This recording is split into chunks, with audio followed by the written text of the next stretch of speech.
The secret weapon of performance training. Welcome back, Legion. I'd like to talk to you guys about a little secret tool that we use here to help our athletes get faster, stronger, react better, and overall improve their sports performance.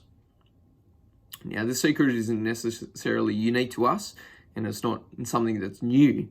It's just something that's not very common and not oftenly used, especially in the right way, in the right context. So this little secret weapon I'm referring to is often called plyometrics or shock training. Now, plyometrics is a combination of strength and speed. And when we look at a lot of athletic movements and a lot of sports-specific movements, a lot of them require an element of strength and an element of speed. If we think about running, sprinting, jumping, changing direction, throwing, these all require a really fast action with an element of force. Now, what can kind of define plyometrics a little bit more specifically is it definitely is a power exercise, so this combination of strength and speed. And there's obviously different variations of power, like Olympic lifting, weighted jumping, heavy throwing, kettlebell swinging, etc., etc. There's different ways to develop power.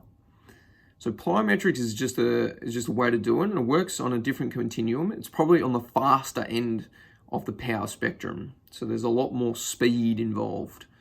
Still an element of strength needed.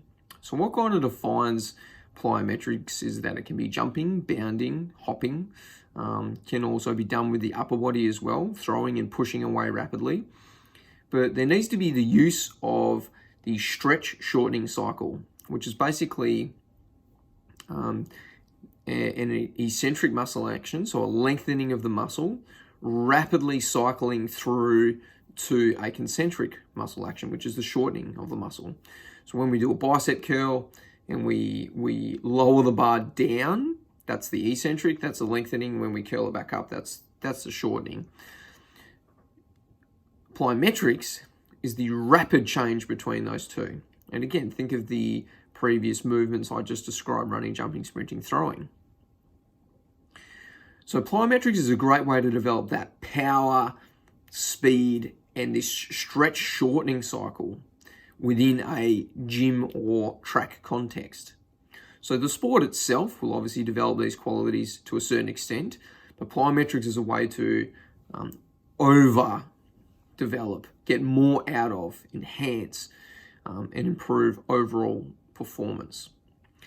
One way you can think about it is like a mechanic adding a turbo engine to a car to increase its power output. Plyometrics work very similar.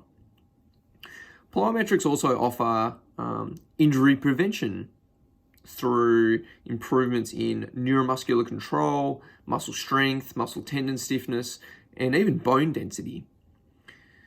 Plyometrics often also require a lot of coordination and skill. They often are quite difficult skills to master and learn. Now, being able to be more coordinated and skillful and have better balance and control of your body does go a long way from a performance perspective, but also an injury prevention perspective. So, we can't just jump straight into plyometric training. It is quite an advanced level of exercise and training. True plyometrics would be what I just described: very highly coordinated, skillful, powerful movements. Jumping straight into them without being properly prepared can be risky and dangerous. There is an element of risk where you could get injured even in the training context. So it's important to prepare yourself for this training. The first place to start is to make sure that you have adequate strength. So this would be things like the squat, deadlift, split squats, even push-ups for the upper body and chin-ups. So having good relative strength is really important. You don't necessarily need to be super strong. You need to be strong enough to tolerate forces beyond your own body weight. Because when you jump and you leave the ground, you now have gravity accelerating you towards the ground. So the ground reaction force, the contact between you and the ground, is going to go back up through your body. And these ground reaction forces can be extremely high. If we think about sprinting, the mid-stance in sprinting close to max velocity can actually be up to 5 times your body weight. So you imagine that in a squat scenario, and you're a 100 kilo athlete, that's 500 kilos of force going through one leg in that instance. So you have to be really strong. You have to be strong enough, I should say. Sometimes people advocate a little bit too much strength, and you can be missing out on some really good adaptations. So get your strength up first. Then we like to start with jumping and landing training. So before a pilot learns to fly a plane, they learn to land the plane. This is the same as jumping and landing training. So jumping training without a counter movement and really just using a concentric muscle action, so just an up action, and focusing on how you land towards the earth, landing off a box. These are all great examples of exercises that train this movement. It's really important to nail this first in a very controlled environment and nailing the mechanics at a very high level. Once you feel like you've got good control, balance in these movements, then you can advance the exercises. One way to do that is to add an eccentric component to it. So where you would do more of a counter movement into a large jump, but still stick in the landing and still focusing on those landing mechanics. After developing this, then you might go into what we call mini plyometrics or low-level plyometrics. This is where you're mainly probably just using the ankle complex or shortened ranges of motion, where there isn't as much power involved, but maybe you're developing a lot more speed. So things like skipping, pogo jumping, and little mini hops. These are great examples of mini plyometrics.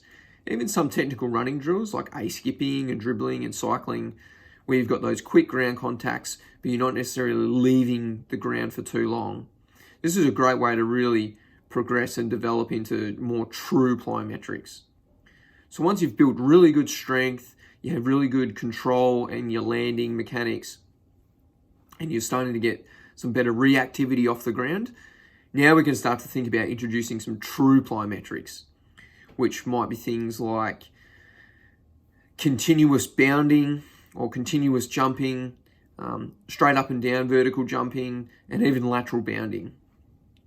It's important to use a combination of planes.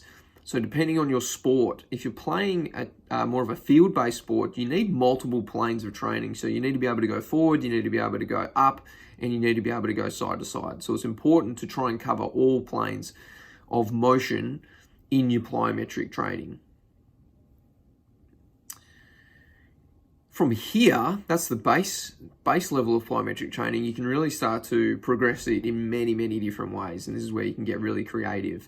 So you can use jumping from a height, so dropping from a height and then reactively bouncing off the ground, often referred to as depth drops or depth jumps. You can use high hurdles. You can combine them with a drop into a sprint. And another favorite of mine is to combine the planes of motion, where you might do a vertical jump, land straight into a forward jump, land straight into a lateral jump. So by combining these movements, you're starting to replicate the sport-specific actions a little more.